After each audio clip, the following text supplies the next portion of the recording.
रंगगंध चाळीसगाव आयोजित कैलासवासी पुरुषोत्तम दारव्हेकर स्मृती साहित्य अभिवाचन स्पर्धेत वरद बहुउद्देशीय सेवाभावी संस्था नांदेड सविनय सादर करीत आहे एक वास्तव संहिता काळाच्या न्यायालयात. काळाच्या न्यायालयात. लेखक प्राध्यापक डॉक्टर मनीष देशपांडे. दिग्दर्शन सौ सुचिता देशपांडे. काळ तो कुणाचा सखा नाही, कुणाचा शत्रूही नाही, तो फक्त साक्षीदार असतो. माणूस जन्मतो, वाढतो, स्वप्ने पाहतो, अपराध करतो, पुण्य कमावतो आणि हे सगळं काळाच्या नोंदवहीत नकळत नोंदवलं जातं. पण एखाद्या क्षणी जेव्हा इतिहास थरथरतो आणि वर्तमान गोंधळून जातं तेव्हा काळ स्वतःच न्यायाधीश होतो. त्या अदृश्य न्यायालयात ना वकील असतात ना तारीख पे तारीख. तिथे फक्त सत्य असते आणि स्मृती. ही चर्चा आहे अशाच एका न्यायालयाची, काळाच्या न्यायालयाची. तो दिवस नव्हता, ती रात्रही नव्हती. तो एक असा क्षण होता जिथे वेळ स्वतःशीच थांबून उभी राहते आणि माणूस पहिल्यांदा स्वतःकडे पाहायला भाग पाडला जातो. घड्याळाचे काटे जणू दमून गेले होते. सेकंद पुढे सरकत नव्हते. मिनिटे स्वतःच गुरफटलेली होती. जग चालू होतं पण वेळ नव्हती, किंवा कदाचित वेळ होती पण मला तिची जाणीव नव्हती. मी डोळे उघडले तेव्हा कुठे आहे हे समजत नव्हतं. सभोवतीनं अंधार होता ना उजेड. एक गंभीर तटस्थ प्रकाश सगळीकडे पसरलेला होता. भिंती नव्हत्या, छप्पर नव्हते, तरीही तो अवकाश बंदिस्त वाटत होता. जणू संपूर्ण विश्वाने श्वास रोखून धरला होता. समोर एक विशाल सभागृह विस्तारले होते. असं सभागृह जिथे आवाज प्रतिध्वनित होत नव्हता, कारण इथे खोट्याला जागाच नव्हती. सभागृहाच्या मध्यभागी एक सिंहासन होते. ते दगडाचे नव्हते, सोन्याचेही नव्हते. ते बनले होते माणसांनी आयुष्यात गमावलेल्या क्षणांपासून. उद्या म्हणत टाळलेले क्षण, वेळ नाही म्हणत झटकलेले क्षण आणि कधीतरी म्हणत मारून टाकलेले क्षण. त्या सिंहासनावर तो बसला होता, काळ. त्याचा चेहरा वयहीन होता. त्याच्या डोळ्यात राग नव्हता, दया नव्हती, सहानुभूती नव्हती, फक्त निर्विकार सत्य होते. तो माझ्याकडे पाहत होता, जणू मला नव्हे तर माझ्या आतल्या माणसाला ओळखत होता. तेवढ्यात माझ्यासमोर एक प्रचंड पटल उभे राहिले. त्यावर माझे संपूर्ण आयुष्य बघू लागले. जन्म, बालपण, शाळा, परीक्षा, स्पर्धा, नोकरी, जबाबदाऱ्या, कर्ज, अपेक्षा, थोडेसे यश आणि भरपूर थकवा. सगळं काही होतं. पण आश्चर्य म्हणजे त्या सगळ्यात मी नव्हतो. माझा चेहरा कुठेच नव्हता. होत्या त्या फक्त भूमिका होत्या. मी कुठे आहे मी विचारलं. काळ म्हणाला, तू सगळीकडे होतास पण कुठेच उपस्थित नव्हतास. तू कायम पुढच्या क्षणात जगत राहिलास. तेवढ्यात एक लहान मूल पुढे आले. त्याचे कपडे मळालेले होते, गुडघ्यांवर जखमा होत्या, पण डोळ्यात एक चमक होती. ती चमक जी काळाच्या ओझ्याखाली हरवते. मी तुझे बालपण, ते म्हणाले. तू मला नेहमी म्हणायचास, नंतर खेळू, नंतर हसू, नंतर जगू. पण समाजाने तुला सांगितले की आधी मोठा हो, आधी टिक, आधी सिद्ध कर. तू ऐकलास. मला वेळेआधीच संपवलंस. आनंद ही चेन आहे असं तुला शिकवलं गेलं आणि तू ते खरंही मानलंस. मग एक तरुण पुढे आला. त्याच्या चेहऱ्यावर थकवा होता, डोळ्यात अपूर्ण स्वप्ने होती. मी तुझी तरुणाई, तो म्हणाला. मी तुला स्वप्ने दिली होती पण तू त्यांना सुरक्षिततेच्या तराजूत तोडलेस. समाज म्हणाला, हे परवडत नाही, हे व्यवहार्य नाही. तू मान्य केलंस. तू जगण्याला हप्त्यात विभागलंस. आधी शिक्षण, मग नोकरी, मग जबाबदाऱ्या, मग वेळ मिळेल. पण तो वेळ कधीच मिळत नाही हे तुला समजूनही उमजलं नाही. तो पुढे म्हणाला, माणूस स्वप्ने सोडतो तेव्हा मरत नाही, तर स्वप्नांना मूर्खपणा म्हणतो तेव्हा मरतो. माझ्या सभोवती अचानक ओळखीची माणसे उभी राहिली. आई होती. ती काहीच बोलली नाही. तिच्या शांत नजरेत सगळा हिशेब होता. किती वेळा मी काम आहे म्हणून तिचा आवाज टाळला, कितीदा तिच्या प्रश्नांना नंतर म्हणत झटकले. वडील होते ज्यांच्यासाठी मी यश मिळवलं पण वेळ नाही दिला. पत्नी होती जिच्यासोबत मी एकाच घरात राहिलो पण अनेकदा अनुपस्थित होतो. मुलगा होता जो मोठा होत गेला आणि माझे आता नाही शब्द मात्र छोटे होत गेले, शेवटी नाहीसे झाले. कोणी ओरडलं नाही, कारण इथे आरोप शब्दांनी होत नव्हते तर अनुपस्थितीने होत होते. काळ म्हणाला आजचा समाज वेळच देत नाही, तो वेळ वापरतो, माणसांचे तास मोजतो पण माणसांचं मन नाही. आणि माणूसही स्वतःला उपयुक्ततेत मोजू लागतो. तेवढ्यात समाजच पुढे आला, अदृश्य पण सर्वव्यापी. मी दोषी आहे तो म्हणाला. मी माणसाला पगार, पद, प्रतिष्ठा यात मोजायला शिकवले. मी त्याला विचारायला शिकवले नाही की तो सुखी आहे का. मी वेगाला प्रगती म्हणालो आणि थांबण्याला अपयश. शेवटी विवेक पुढे आला.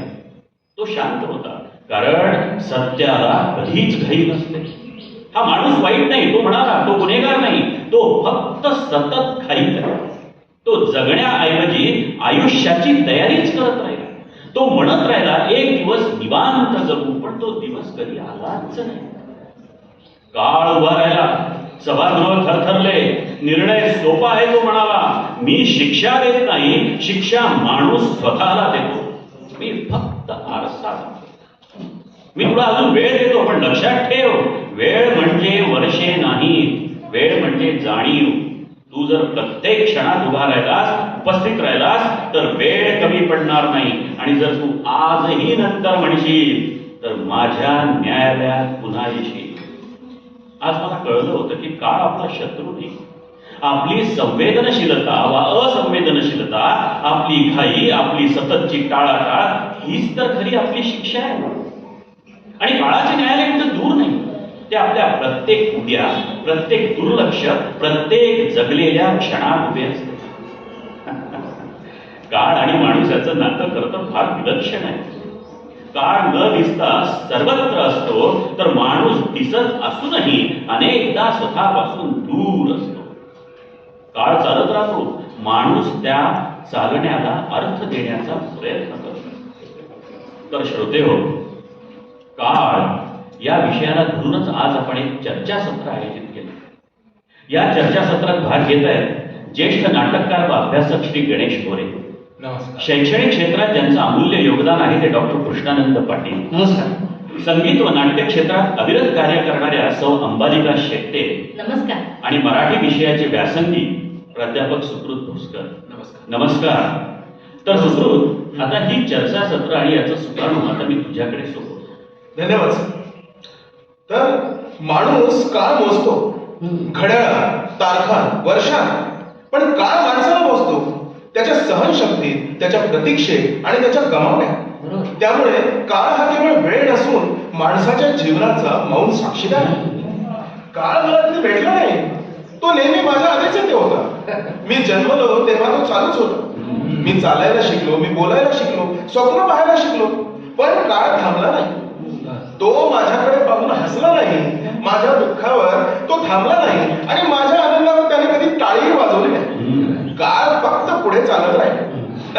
लहानपणी मला काय वाटायचं माहितीये, काळ म्हणजे घड्याळातल्या काट्यांची धाव, शाळेची घंटा, सुट्टीची वेळ, परीक्षेचा शेवटचा तास आणि निकालाच्या दिवशी थरथरणारी छाती.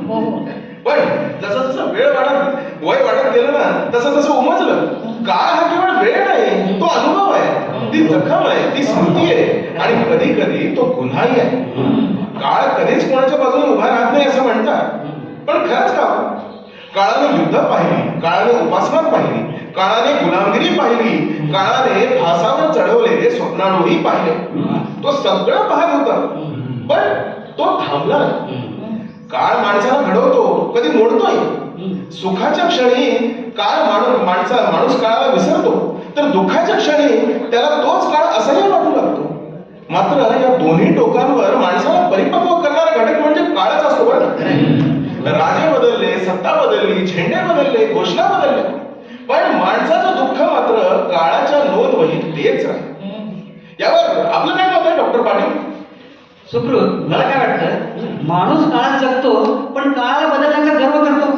तो म्हणतो आम्ही आधुनिक आहोत, पण माणूस आजही भुकेवर जगतो, भीतीवर मतदान करतो आणि स्वप्न विकून जगणं विकत घेतो. माणूस शिकला, शहरं उभी राहिली, तंत्रज्ञान आलं, आकाश जवळ आलं, पण प्रश्न मात्र तोच राहिला. माणूस माणूस म्हणून जगतो आहे का? आणि या सगळ्यात मी कुठे आहे? मी ना राजा आहे, मी क्रांतिकारक आहे, ना इतिहासात नोंद होणारं नाव. मी आहे बस स्टॉपवर उभा असलेला एक माणूस, फाईल हातात धरून कार्यालयात चढणारा एक चेहरा, मतदानाच्या रांगेत उभा राहून संशयाने मतदान करणारा एक नागरिक. मी म्हणजे काळाच्या प्रवाहात वाहणारा एक छोटासा थेंब. पण माझेही प्रश्न आहेत ना, माझीही अपेक्षा आहे. कालचं सत्य आज बदललेलं दिसतं, पण मूल्य बदलत नाही. बदलतो तो माणसाचा दृष्टिकोन. काळ माणसाला नवी नजर देतो, ज्यातून तो स्वतःकडे आणि समाजाकडे पुन्हा पाहू लागतो. हो ना, बरोबर का? अगदी बरोबर आहे तुमचं म्हणणं डॉक्टर पाटील साहेब. पण मला काय म्हणायचंय, काळ फक्त नैसर्गिक नसतो, तो व्यवस्थेनं घडवलेला असतो. बरोबर. कोणासाठी काळ म्हणजे संधी, तर कोणासाठी तो शिक्षा असतो. एका मुलासाठी शिक्षणाचा काळ येतो, तर दुसऱ्यासाठी बालमजुरीचा. एका माणसासाठी निवृत्ती म्हणजे विश्रांती, तर दुसऱ्यासाठी उपाशीपणाची सुरुवात. काळ सारखा असतो पण अनुभव समान नसतो, आणि इथंच राजकारण सुरू होतं. बरोबर. काळ पुढे जातो पण आठवणी मागे राहत नाही. त्या चालत राहतात माझ्यासोबत, कधी सावलीसारख्या, कधी ओझ्यासारख्या. शेतकऱ्याच्या डोळ्यातील पाणी, कामगाराच्या हातातील भेगा, विद्यार्थ्यांच्या प्रश्नांना भरलेली वही, आणि वृद्धांच्या डोळ्यात अडकलेली एक अपूर्ण इच्छा. हा सगळा काळ मी विसरू शकत नाही, कारण मीही त्याचाच एक भाग आहे. अहो, काळ चालतो आहे, माणूस धावतो आहे, आणि मी विचारतो आहे, अरे हा प्रवास कुठे चालला आहे? आपण पुढे जात आहोत की फक्त बदलत आहोत? उत्तर अजून मिळालेलं नाही बरं का. माणूस म्हणतो वेळ नाही, प्रत्यक्षात त्याच्याकडे असलेली एकमेव संपत्ती म्हणजे वेळच तर असते. काळ कधी थांबत नाही, थांबतो तो माणूस आठवणी, पश्चातापात किंवा भीती. होणं सुकृत? हो, अगदी बरोबर आहे बरे का. तुमच्या दोघांच्याही म्हणण्याचं तात्पर्य असं की काळ आणि सत्ता यांच्यात एक न दिसणारा करार असतो. सत्ता बदलते, चेहरे बदलतात, घोषणा बदलतात, पण काळ मात्र तसाच पुढे सरकत राहतो. सत्तेला वेळ हवा असतो, वचने पूर्ण करण्यासाठी नाही बरं का, तर विसरण्यासाठी. काल दिलेलं आश्वासन आज आठवत नाही, आजचं दुःख उद्या बातमीने राहत नाही. काळ सत्तेला मदत करतो, तो प्रश्न बोथट करतो, आठवणी झिजवतो आणि माणसाला थकवून टाकतो. लोकशाहीमध्ये माणसाला एक दिवस फार महत्वाचा असतो बरं का. तो कोणता? मतदानाचा दिवस. त्या दिवशी तो राजा असतो, त्याच्या बोटावर शाई असते आणि मनामध्ये आशा असते. पण उरलेल्या 5 वर्षांमध्ये काय होतं? तो पुन्हा रागात उभा राहतो, रेशनसाठी, नोकरीसाठी, न्यायासाठी. मतदानाचा क्षण फार लहान असतो आणि उपेक्षेचा काळ मात्र फार मोठा. काळ लोकशाहीतही समान वाटप करत नाही. निवडणुकीपूर्वी काळ वेगळा असतो, तेव्हा रस्ते आठवतात, पाणी आठवतं, शेतकरी आठवतो, विद्यार्थी आठवतो. पण निवडणुकीनंतर काळाचं रूप बदलून जातं. फाईल प्रक्रियेत जाते, योजना विचाराधीन राहते आणि प्रश्न पुढील बैठकीत ढकलले जातात. माणूस मात्र आजच जगतो आहे आणि आजच मरतो आहे. बरोबर आहे डॉक्टर पाटील? नक्कीच. पण मला अजून एका विषयाला स्पर्श करायचा आहे. गावात काळ हळू चालतो असं म्हणतात, पण खरं तर तो थांबवला जातो. इथे अजूनही पाणी प्रश्न आहे, रस्ता प्रश्न आहे, आरोग्य प्रश्न आहे, आणि शिक्षण तर अगदी स्वप्नासारखं आहे. शहरात वेळ म्हणजे पैसा, गावात वेळ म्हणजे प्रतीक्षा. पावसाची वाट पाहणारा शेतकरी काळाकडे पाहत नाही, तो आकाशाकडे पाहतो. आणि जेव्हा आकाश फसवतं ना, तेव्हा काळही त्याचा शत्रू होतो. शहरात काळ धावत असतो, तिथे कोणी ऐकत नाही, कोणी थांबत नाही. लोक वेळ वाचवतात पण आयुष्य हरवतात. इमारती उंच होत जातात आणि माणूस मात्र आतून पूजा होतो. ट्रॅफिक सिग्नलवर थांबलेला माणूस काळावर चिडतो, पण स्वतःच्या आयुष्याचा सिग्नल कधी हिरवा होईल ही विचारात नाही. आज काळ माध्यमाच्या हातात आहे. काय दाखवायचं, काय लपवायचं, काय वाढून सांगायचं, हे सगळं ठरवलं जातं. एका घटनेला तासाभराचं आयुष्य तर दुसरी आठवडाभर चालवली जाते. सत्याचं आयुष्य TRP बरोबर नसतं. इथे काळ न्याय देत नाही, तो फक्त स्क्रोल होतो. तरुण म्हणतात आम्ही भविष्य आहोत, पण वर्तमान त्यांना संधीच देत नाही हो. डिग्र्या हातात आहेत पण नोकऱ्या नाहीत. स्वप्न मोठे आहेत पण व्यवस्था मात्र लहान आहे. तरुणाई काळ रागवलेली आहे, पण काळ नव्हे, इथं व्यवस्था दोषी आहे. बरोबर बरोबर, अगदी बरोबर. अंबालिका, आता मी तुझ्याकडे वळतो. मला केव्हाचा तुला एक प्रश्न विचारायचा आहे. खरं तर तुझं नाव अंबालिका ही महाभारतातील एक तेजस्वी व्यक्तिरेखा आहे, पण काळाने तिच्यावरही अन्याय केलाय ना, प्रतारणा केली. तू समर्थन करतेस या गोष्टीचा? सुकृत, तू मला अतिशय खोचक आणि बोचरा प्रश्न विचारला आहेस. महाभारतातील अंबालिका ही केवळ एक पौराणिक व्यक्तिरेखा नसून ती स्त्रीच्या अंतर्मनावर कोसळलेल्या काळाची प्रतिमा आहे.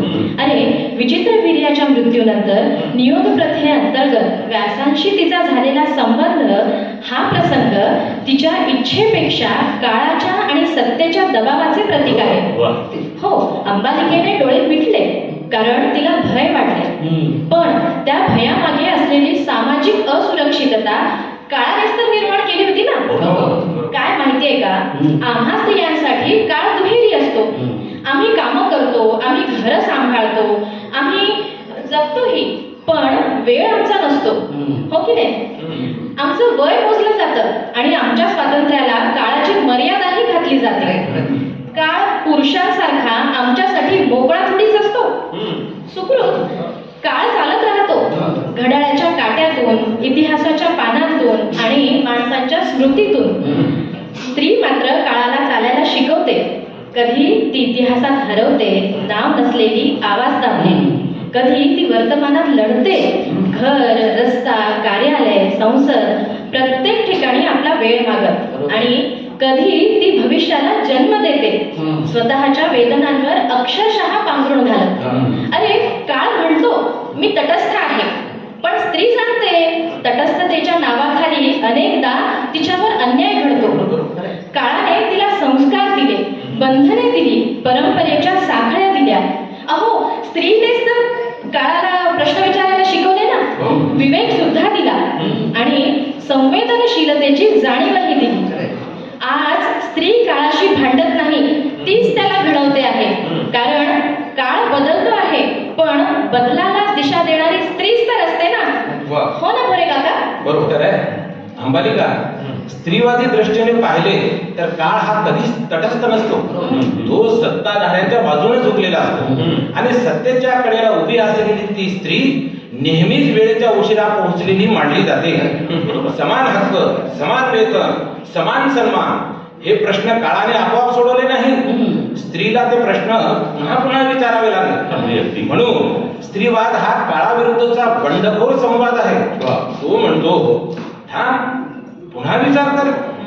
तात्विक अर्थाने स्त्री म्हणजे केवळ जैविक अस्तित्व नव्हे, तर ती एक जाणीव आहे. बरोबर, अस्तित्ववाद सांगतो माणूस स्वतःचे अर्थ स्वतःच घडवतो, पण स्त्रीच्या बाबतीत हा अर्थ समाज आधीच ठरवतो.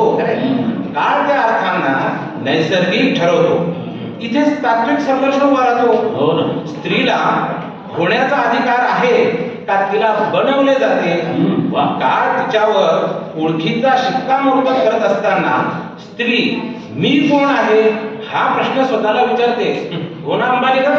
हो, आता हेच बघा ना, सामाजिक पातळीवर काळ आणि स्त्री यांचे नाते अधिक गुंतागुंतीचे आहे. परंपरा ही काळाची सावली आहे आणि स्त्री ही त्या सावलीत ठामपणे उभी असलेली प्रतिमा. अहो, संस्कार, रूढी, सण, श्रद्धा यांचे ओझे स्त्रीच तर वाहते, पण श्रेय मात्र काळ घेतो. सामाजिक नैतिकतेचे रक्षक म्हणून स्त्रीकडेच तर पाहिले जाते ना, पण तिच्या स्वातंत्र्याची नैतिकता मात्र सतत संशयात घेतली जाते. हे दुहेरी मापदंड काळाच्या नावावर समाज आजपर्यंत पाळत आलाय. हो ना पाटील साहेब? एकदम बरोबर. अंबालिकाचं मत अगदी वस्तुनिष्ठ आहे. आजचा काळ बदलतो आहे, पण बदलाचा वेग सर्वांसाठी समान नाही. शहरी स्त्री, ग्रामीण स्त्री, कामगार स्त्री, शिक्षित स्त्री, प्रत्येकीचा काळ वेगळा आहे. एकाच वर्तमानात अनेक वर्तमानं जगली जात आहेत. त्यामुळे स्त्री हा एकसंध अनुभव नसून अनेक स्तरांचा अनेक आवाजांचा कोराज आहे हम्म. आणि हे स्वीकारणे म्हणजेच खरे सामाजिक प्रगल्भत्व. हो ना अंबालिका? हो हो, शेवटी काय, काळ स्त्रीला परीक्षा देतो, हम्म. पण स्त्री काळाची साक्ष देते. हम्म. तिच्या जगण्यातून समाजाची खरी ओळख उघडी पडते. म्हणून स्त्रीचा संघर्ष हा वैयक्तिक नसून ऐतिहासिक आहे. खरंय. तो काळाला आकार देतो, प्रश्न विचारतो आणि बदल घडवतो. पाटील साहेब, जेव्हा काळ आणि स्त्री समतेच्या पातळीवर भेटतील तेव्हाच इतिहास मानवी होईल असा माझा ठाम विश्वास आहे ना. बरोबर आहे, बरोबर आहे. या सगळ्यात ना मी पुन्हा स्वतःकडे पाहतो. मी कुठे उभा आहे? मी गप्प आहे का? मी प्रश्न विचारतो आहे का, की फक्त वेळ काढतो आहे? माझं मौनही या काळाचाच एक भाग आहे. काळ पुढे जातो आहे, सत्ता टिकून आहे आणि माणूस अजूनही वाट पाहतो आहे. प्रश्न अजूनही जिवंतच आहे. अहो, एकेकाळी शिक्षण म्हणजे डोळे उघडण्याची प्रक्रिया होती. अगदी अगदी हो. आज मात्र ते गुणांचे शर्यत झालंय. हो ना. शाळा, महाविद्यालय, विद्यापीठ काळानुसार बदलली, पण प्रश्न मात्र तोच राहिला. आपण माणूस घडवतो आहोत का कामगार? अरे हो. अभ्यासक्रमात जीवन नाही, प्रश्न नाही, संवेदनशीलता तर नाहीच नाही. विद्यार्थ्याला शिकवलं जातं कसं उत्तर द्यायचं, पण काय विचारायचं ते कोणी शिकवत नाही. काय हे बौद्धिक नसतो, तो स्पर्धात्मक असतो. परीक्षा म्हणजे ज्ञानाची चाचणी नव्हे, तर वेळेची शिक्षा झाली आहे. हो ना, अगदी. 3 तास. अहो, 3 तासात 3 वर्षांचं शिक्षण. काळ इथे अगदी निर्दयी असतो. विद्यार्थ्यांचा ताण, आत्महत्या, अपयशाची भीती, हे सगळं गुणांच्या मागे लपवून ठेवण्यात आलं. समाज म्हणतो स्पर्धा हवीच, हो ना. पण माणूस म्हणतो जगायचंही आहे ना. हो. कसं आहे सुखरूप, आज काळ पूर्णपणे बाजाराच्या हातात आहे. कधी काय ट्रेंड येईल, कधी काय अपडेटेड, हे सर्व बाजार ठरवतो. माणसाच्या गरजा हळूहळू हव्यासारख्या बसवल्या जातात. फोन बदलतो, कपडे बदलतात, पण विचार मात्र कितीच आहे. काळ इथे विक्रीसाठी असतो. फ्लॅश सेल, मर्यादित ऑफर, आत्ताच खरेदी करा. जगण्यालाही डेडलाईन लागलेली आहे. पण कामगाराचा काळ मात्र सर्वात स्वस्त असतो. त्याचे 8 तासांची मजुरी, पण 24 तासांची चिंता. कामगार वेळ विकतो, पण वेळेत त्याला मिळत नाही. सुट्टी म्हणजे लक्झरी, आजार म्हणजे गुन्हा. काळ इथे माणसाचा नसतो, तो मालकाचा असतो. धर्म आणि जात काळाच्या विरोधात उभे राहतात. ते म्हणतात असं नेहमीपासून होत आलंय. परंपरेच्या नावाखाली अन्यायाला वेळेचं संरक्षण दिलं जातं. जात आजही माणसाच्या भविष्याचा निर्णय घेतो. काळ पुढे जातो, पण विचार मात्र मागे घेतले जातात आणि राजकारण याच थांबलेल्या काळाचा फायदा घेतात. बरोबर आहे? बरोबर. नाही तर काय हो, नैतिकता आता सोयीप्रमाणे बदलत जाते. जेव्हा फायदा तेव्हा योग्य, जेव्हा तोटा तेव्हा नियम. काळ हे न्यायाचा नाही, सवलतीचा असतो. चूक हळूहळू सामान्य होते आणि सत्य अस्वस्थ ठरवलं जाते. या सगळ्यात माझा संघर्ष सुरू होतो. मी प्रश्न विचारला तर मी त्रासदायक असतो, आणि मी गप्प राहिलो तर मात्र मी सुरक्षित असतो. काळ मला विचारतो तुला काय हवं आहे, पण मी उत्तर मात्र देऊ शकत नाही, कारण माझं मौनही एक राजकीय भूमिका आहे. कधी कधी मला अपराधी वाटतं. मी वाचतो पण मी बदलत नाही. मी लिहितो पण मी उतरवत नाही. मी टीका करतो पण कृती करणं टाळतो. काळ माझ्यावर हसतो. तो म्हणतो तूही माझ्यासारखाच तर आहेस. पण एक लक्षात घ्यायला हवं, काळ बाहेर नाही, तो माझ्या आत आहे. तो मला सतत टोचत राहतो आणि कदाचित हीच अस्वस्थता माणूस असल्याची खूण आहे. बरोबर आहे ना? तुम्हाला काय वाटतं भोरे काका? निश्चित. सुखरूप, हा प्रश्न मी स्वतःला वारंवार विचारतो. अरे इतकी वर्ष गेली, इतका काळ वाहून गेला, पण प्रश्न तिथेच आहे. मग बदल खरंच होतो का? कदाचित बदल मोठ्या मोठ्या घोषणामध्ये नसतो, तो लहान लहान हालचालीमध्ये सुद्धा असतो. एखाद्यानं अन्यायाविरुद्ध बोलणं, एखाद्यानं गप्प न बसणं, एखाद्यानं प्रश्न विचारणं, अरे हीच तर बदलांची सुरुवात असते. काळ अचानक वळत नाही, तो हळूहळू आपली दिशा बदलतो. प्रतिकार म्हणजे नेहमी रस्त्यावर उतरणे नव्हे, कधी कधी तो वर्गात प्रश्न विचारण्यात असतो, कार्यालयात चुकीच्या आदेशाला नकार देण्यात असतो, किंवा हे चुकीचं आहे असं शांतपणे सांगण्यात देखील असतो. बरोबर. अरे सत्ता आवाजाला घाबरत नाही, ती सातत्याला घाबरते. काळाला वळवायचं असेल तर थोडं थोडं दररोज ढकलावं लागेल. आज आशा ठेवणं भोळेपणाचं मानलं जातं. लोक म्हणतात काहीच बदलणार नाही, पण आशा बाळगणं हा भ्रम नाही, ती गरज आहे. आशा नसेल तर माणूस फक्त तग धरतो, बरोबर. जगत नाही. बरोबर. अरे इतिहास सांगतो सगळे बदल असे नसते सुरू झाले. काळ कितीही कठोर असला तरी त्यात एखादी छोटी फळ नेहमीच असते. लेखन म्हणजे शब्द मांडणं नव्हे, ते काळाविरुद्ध नोंद करणं असतं. सत्ता विसरायला लावते, लेखन आठवण करून देतं. इतिहास विजेत्यांचा असतो, पण साहित्य हरलेल्यांची साक्ष असतं. बरोबर. कविता, कथा, नाटक, निबंध, अरे ही शस्त्र नाही, ती जखम दाखवतात. आणि जखम दिसली की माणूस उपेक्षा करू शकत नाही. खरंय खरंय खरंय बरं का. मला वाटतं प्रश्न विचारणारा माणूस सर्वात धोकादायक असतो. तो शांत असतो पण अस्वस्थ करतो. तो व्यवस्था उलथवत नाही पण तिला आरसा दाखवतो. काळाला प्रश्न विचारणं सोपं नाही, पण तेच माणूस असण्याचं खरं लक्षण आहे. आपण म्हणतो पुढची पिढी बदले, पण पुढची पिढी कुणाकडून शिकते? आपल्याकडूनच ना. आपली गप्पी, आपल्या तडजोडी, आपल्या भीती, हे सगळं ती वारशात घेते. काळ आपणच घडवतो, मग त्याला दोष देणं पुरेसं असतं का? मी एकटा आहे हे खरं, पण मी शून्य नाही. माझं मत, माझं लेखन, माझी भूमिका या सगळ्याचा काळावर छोटासा का होईना पण ठसा पडतो.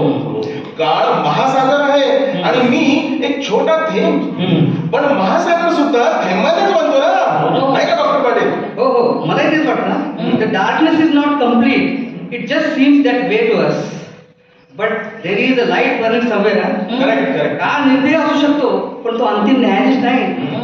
माणूस अजूनही कथा लिहितो आहे, स्वप्न पाहतो आहे आणि प्रश्न विचारतो आहे, म्हणजे सगळं काही संपलेलं असं नाही. पण मी काय म्हणतो पाटील साहेब, इतकं सगळं बोलू, इतकं सगळं विचारू, शेवटी माझ्या समोर फक्त उभा राहतो हा क्षण. काळ पुढे जातो आहे हे थांबवता येणार नाही, माणूस बदलतो आहे हेही नाकारता येणार नाही. पण या सगळ्यात मी आता काय करतो आहे हा प्रश्न टाळता येत नाही. आपण नेहमी म्हणतो आजचा काळ कसा आहे, जणू काळ एखादा बाहेरचा शत्रू आहे. पण खरं तर काळ म्हणजे आपल्या सगळ्यांची मिळून बनलेली एक सवय आहे. आपण गप्प राहिलो तर तो गप्प राहण्याचा काळ झाला, आपण प्रश्न विचारले तर तो अस्वस्थतेचा काळ झाला. Because time is our mirror. काय अंबालिका? हो ना.